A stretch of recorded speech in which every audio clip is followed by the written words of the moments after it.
जय जगन्नाथ सांग मैंने केमी अच्छा आशा कर समस्ते भल थे मो चैनल को आपण बहुत बहुत स्वागत। आज हूँ स्वामी जन्मदिन आ मु बनैली स्वामी जन्मदिन में स्पेशल मैंगो केक। बजार तो अति सहजरे केक मिल जाव किंतु निजे हाथ तैयारी करी स्वामी को खुएबार जो खुशी सीटा कौन आउ कौन थे मिल जमार भी मिलबनी। मैंगो केक बनैबा बहुत सहज से पुणी खूब कम समय रे केमिति स्टेप बाय स्टेप चलतु मु आपको जनइबी। एबे रेसिपी टी को आम स्टार्ट करिबा। चैनल टी को जदि एपर्यंत सब्सक्राइब करना ताहले जल्दी जल्दी सब्सक्राइब करी पाखर थिया बेल आइकन को दबाई दियंतु।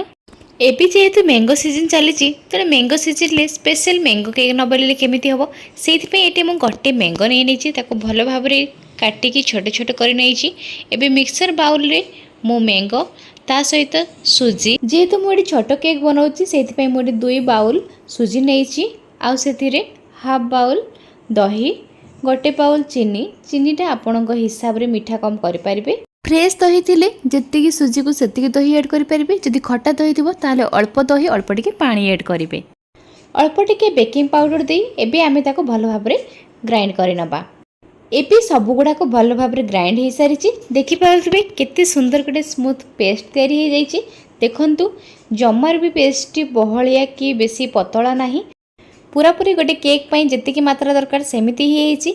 आपण माने भी जेते बेले केक बनैबे पानी बेसी यूज करिपेनी जेहेतु एटी दही होइछि तेनु पानी यूज करिपेनी। पानी यूज करले पतला हो जिवो।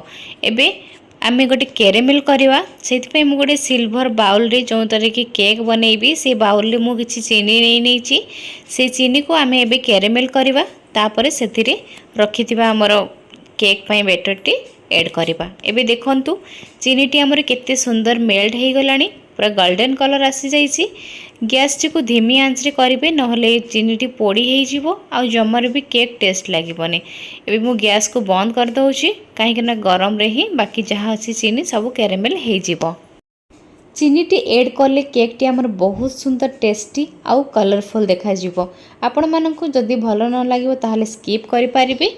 एबे मु से बैटर टी को ढाली देइछि ऊपर किछि काजू किशमिश आलमंड ये सब ड्राई फ्रूट को मुझे ऐड करुच्ची। आपण पाखर जदि किछि ट्यूटी फ्रूटी थिबो किबा आउ किछि ड्राई फ्रूट थिबो से सब को मते छोट छोट काटिकिना ऐड करि पारिबे।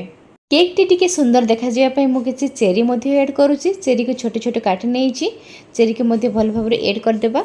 एठी मु केक टी को इडली छांच रे बनैबी जेहेतु जल्दी हे जिवो से मुझे इडली छांच नौची केक बनैया पई। एबे तो भल भाबरे केक को सजा सरी गलानी। एपटे मु इडली छांच को बसई देइछि पानी गरम होवा पई। आपण मन तो जानिछंती इडली छांच रे ऊपर पार्टटा बहुत जल्दी हो जाए से मुझे ऊपर पार्टटा बाहर कर नैछि तळ पार्टटा देइछि आ ता ऊपर मध्ये अल्प टिके पानी देइकी एबे मोर केक टी बसई दउछि। एबे ताको आमे घड़ई देबा किछि समय छाड़ी देबा केक होवा पई। एबे देखि पारुथिबे किछि समय हे जाइछि मते तो एटी 20 मिनिट लागि गला आपन को भेतर टिके अधिक किबा कम लागि पारे। एबे देखि पारुथिबे केक टी भलो भाबरे पूरा सिजी हे जाइछि। छुरी रे मध्ये मु चेक कर नैछि भीतर भी भलो भाबरे सिजी हे जाइछि। एबे ताको मु बाहर कर नउछि। एबे आमे ताको गोटे प्लेट रे मु अल्टै देइछि। देखिबे एबे केक टी केते सुंदर हेछि। देखंतु तळे जो कैरेमेल हेइथिला सेइटारे केक टी हमर केते सुंदर देखा जाउछि आ केक टी मध्ये जमारू भी लागि हेइनी बहुत सुंदर भाबरे हेछि। एबे ता ऊपर मध्ये मु टिके काजू किशमिश आलमंड आउ चेरी पके की भलो भाबरे सजेई नेउछि।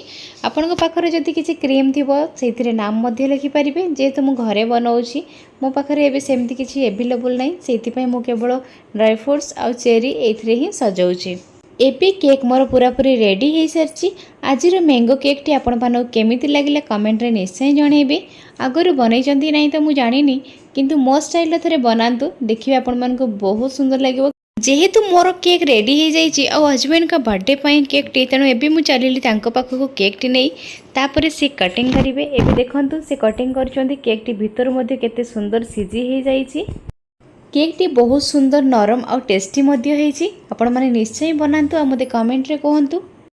जेहेतु आज हजबैंड कर बर्थडे तेणु कमेंट रे हैप्पी बर्थडे लिखिया पई जमारे भूलिबेनी। पुणी थरे कहि रखुछि चैनल रे नुआ थले चैनल को सब्सक्राइब कर दियंतु आ पाखर थिया बेल आइकन को दबाई दियंतु देले मु जत्ते बेले भी जहा वीडियो पोस्ट करबी आपण मानक पाखर से नोटिफिकेशन पहुंची दिबो। Thank you for watching. पुणी थरे देखा हबो आ नुआ रेसिपी सहित। Bye bye take care.